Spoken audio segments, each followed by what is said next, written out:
Welcome to the Leo MonWell podcast. I'm Leo MonWell, medical social worker and success coach, here to talk to you about everything health, wellness, and healthcare. That means the good and the bad. So today I have a special guest and friend here, Dave Tucker, who's going to walk us through his experience in the medical system. Dave? Leo, pleasure to meet you, man. Thanks for having me out today. I'm looking forward to tackling some good topics with you today, so let it rip. Of course.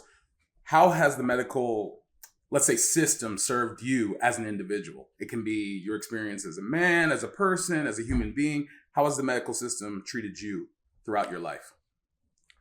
Well, I've definitely had some good experiences and some bad experiences. I would say one major experience that I would like to stem off would be depression, especially in the African American community. Okay, tell me, what is depression to you? I mean, well, it could be an array and a various amount of things, really, you can't really put like a label on it. I mean, you got a dirty room, not enjoying activities that you would normally enjoy, sleeping a lot, drinking a lot, hanging with people you don't normally hang around, or just engaging in activities that you wouldn't normally engage in just because you're not yourself. Okay. So would you say that for you personally, depression has been like a cycle, or it's been like something you've gone through maybe in and out throughout your life? What does that look like? I feel like it's definitely been a little bit of both. Okay. You have seasons where it could be cycled. I mean, especially with the death of my grandmother. I took that very, very hard, and I found myself angry a lot, and then it kind of feeds into that stigma that, the angry black man. But I mean, it's something that's scratching deeper than the surface. I'm not just angry just because, I'm mad at America. Yeah. That's not the thing. It's something that's much deeper than that. I'm angry because I'm hurt and I'm not sure how to deal with it. I'm not speaking to anyone. No one's speaking to me. They always asking me, how are you? Instead of, what are you? If that makes sense. What do you mean by that? How do you unpack that? Why would you prefer to be asked, what are you, or versus how are you? Because I feel like what are you opens up for more of an engaging conversation. Whereas how are you, you're just so animated by the phone to be like, oh, good. To where if you ask me, how are you? Yeah. And I say bad, you honestly don't know how to react.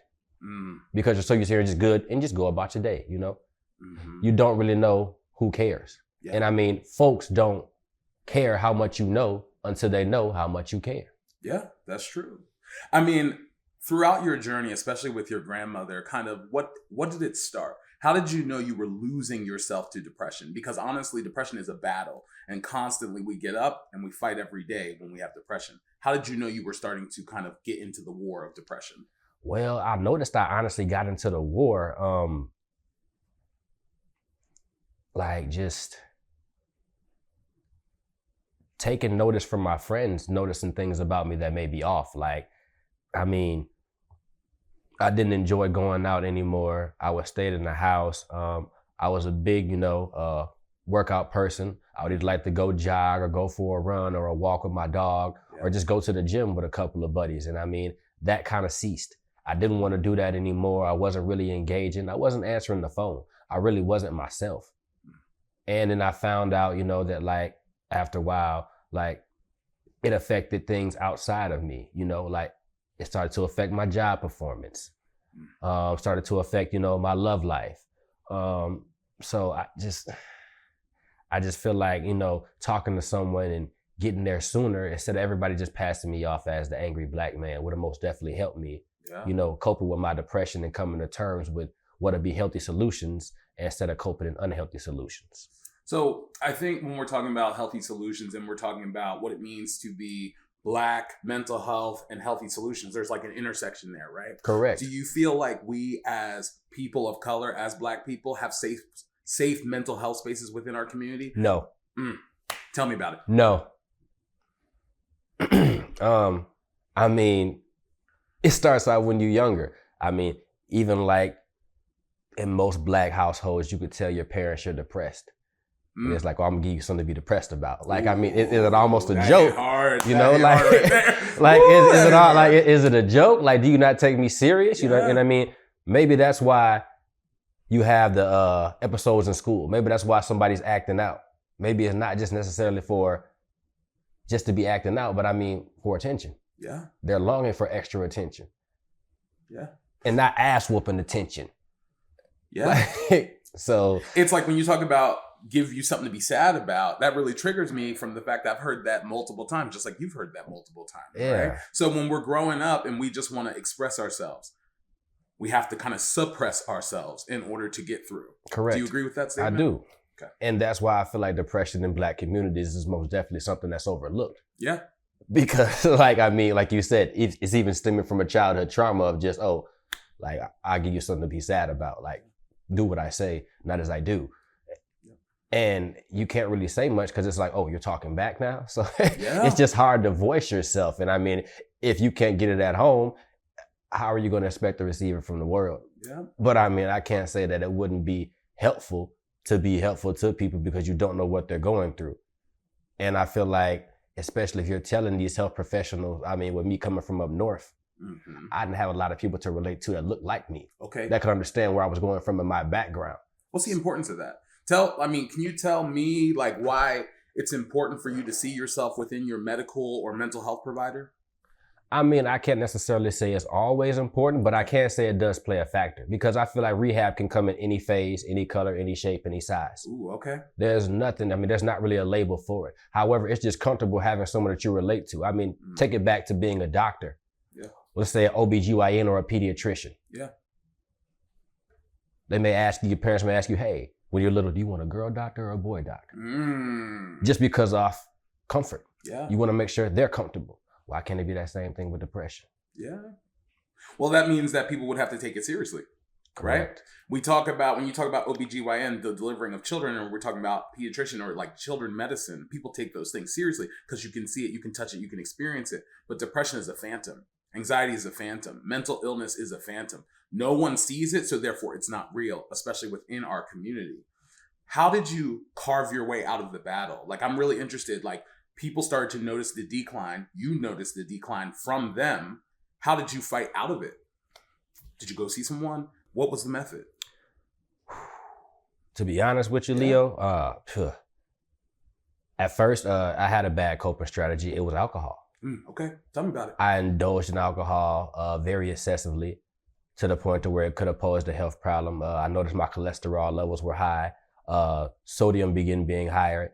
Blood pressure, and I mean, there's already a problem within the Black community. So after going to go visit my doctor and expressing that, hey, I think these are my symptoms. Well, these are my symptoms, not I think, and this is what I'm going through.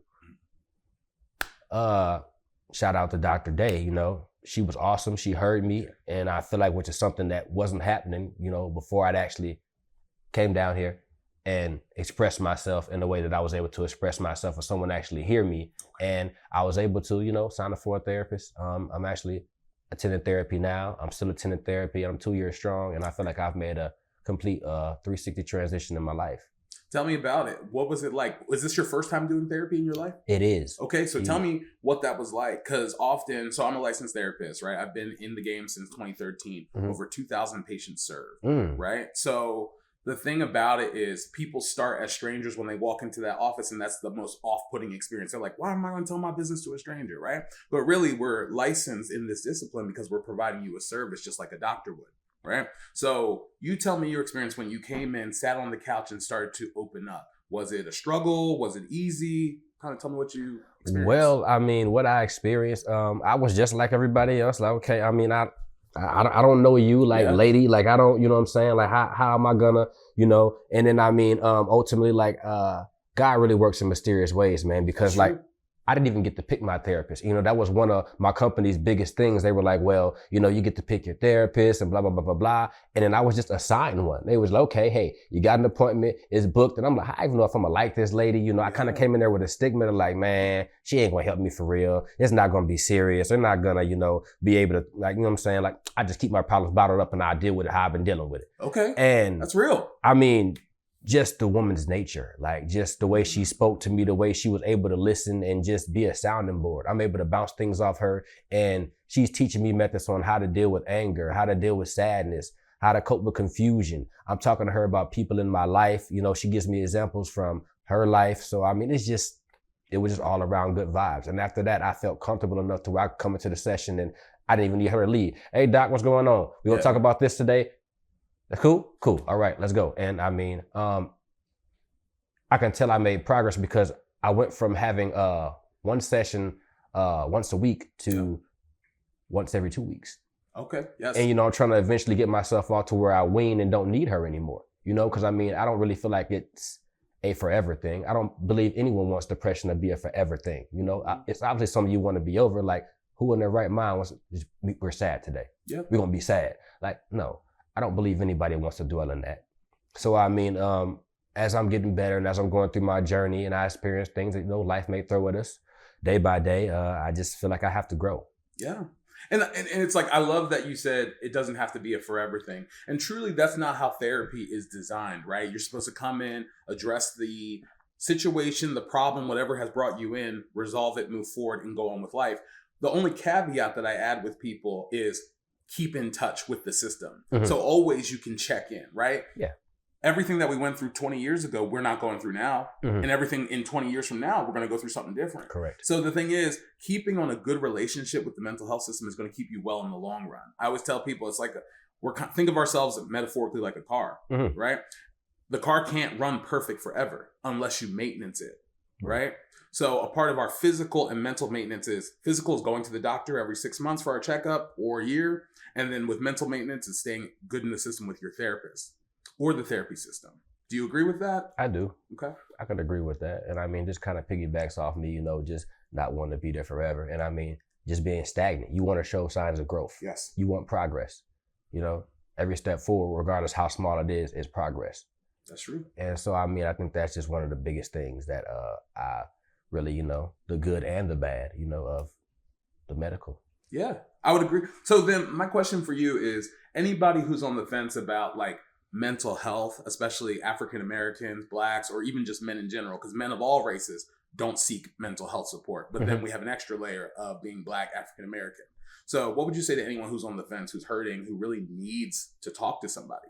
I mean, well, first, you need to realize that you actually need help. Mm-hmm. Listen to the signs. Like I said, one of the telltale signs for me were just, my workout buddies, my friends, my brothers, people in my family, they just noticed a difference in me. Mm-hmm. I wasn't my giddy, happy old self, but I'm like, okay, is my giddy, happy old self really who I am? Mm-hmm. Or maybe that's just the front to hide the depression because I was going through it for so long. Mm-hmm. You got to check on your strong friends too, man. So, yeah. That's so deep. And I want you to continue kind of giving the feedback to our audience about like if they're on the fence, but I want to stop there for a second because you literally went through such a profound depression that it made you question your sense of self. That's huge. People don't even realize that going through mental illness can change who you even recognize in the mirror. So recognizing the signs was the first step. But what else would you say if they're on the fence? Find something that works for you. Like you mentioned, sitting on a couch. Not everybody not be comfortable sitting on a couch. Sitting in front of somebody. Work your way up. Find somebody that offers virtual. Maybe find somebody that offers a e-board, a chat board or something of that nature. Just somebody that they can talk to and count on and be there every day. One thing I really appreciate about my therapist, they're quick to medicate you. She didn't medicate me. And she was like, look, I don't do the medication. If you come to me with it, okay. We're going to try to work through these problems holistically before, we try to provide any pharmaceuticals to you. Yep. It's there if we need it. I can write the prescriptions out, but I don't feel like everybody needs to be medicated. Yeah, both work. But the thing, that is really powerful that I've seen in the healthcare system from my experience is that when you have psychotherapy, when you're talking to someone on the couch, and then you have the medical therapy together, what happens is you can retrain the synapses in the body, how the body works, to know what happiness is like. Going back to your comment about not recognizing yourself is that some people are there for decades of depression and don't know what happened. So their body is so far left from where it should be that medicine helps retweak them. So they're like, wow, you know what? I forgot what being happy feels like. Now they're back. Then we can taper the medicine off and let them go out. But I agree, holistic first. I try that with all my patients, and then we bring in other things. Okay, yeah. We want to scale up because I think that comment is what the audience needs to know is that mental illness across the board makes you lose yourself. That's why it's a battle. It's not like this light little game. And that's why we as a Black community have to take it more seriously because we're all experiencing it. Do you have any experiences of other family members other than yourself that also are experiencing depression? I mean, I can't say I do because I mean, they may be embarrassed to talk about it. Ooh. Like you said, it's not nothing that's spoke on. So they wouldn't talk to me about it. Most of my family's older than me anyway. And I mean, the others are kids, like, you know what I'm saying? Not to say they don't have nothing to be depressed about, but I mean, childhood is typically easier than adulthood. Well, it's supposed to be. It's supposed to be. It's supposed to be. It's tough. It's tough because, you know, to me, what you're saying is like, I agree with you. In theory, childhood should be easier, right? Correct. But that slow indoctrination that we experience of our feelings aren't valid or we can't like express ourselves. Have you ever heard this saying when you're out and sort of, like let's say you see a Caucasian family and the child's running around the store and he falls out and we're like, oh, that's white people stuff. Oh yeah. Right? The white child running around. But what we don't realize as a Black community is that when we're observing that child express themselves without being punished immediately, they're actually being nurtured, right? And so I don't know if you've ever been hit in the back of the head. When I was growing up, I was hit in the back of the head, right, by my dad constantly. So whenever I used to act out, I was immediately hit. So I have now I initially have like a recoil effect, right? So if anybody comes in my space, I'm like, you know what I mean? Because I've been hit so much. So in your childhood, as you've been growing up, you've been silenced, not validated. What do you think are the results of that now? In your intimate relationships, in your friendships, starting back then, where do you see the effects now in your life? I mean, I could even say the confidence, you know, like I said, Leo, we've spoken before, you know, we've had good conversations, but I mean, just the confidence to even be able to come here and sit here and talk about this in front of you. Wow. Because I'm not sure if I'm going to mess up and say something wrong. I'm afraid to be myself. You know, I mean, they say parents could be the biggest dream killers. Yeah. Ooh. Jesus. Man, because it starts at home. Correct. It starts at home. You know what I mean? It's like your parents, and that's why like parenting is such a key role. Like how we raise our community and children is so important because you can be a parent and be your child's greatest hero, or you can be their day one villain. And the thing is, if we as a community, especially as a culture, don't start like releasing our shackles, our historical shackles of trauma and intergenerational trauma, we're going to keep being our children's enemies, villains, their nemesis. And that's the problem, is that when we are creating the landscape of the next generation for Black and African Americans and the global Black community, we need to really support heavy the new generation. Do you agree? Do you think we can shift that as a culture? How can we do that? And is medicine a part of that journey? Both medical and physical, mental and physical.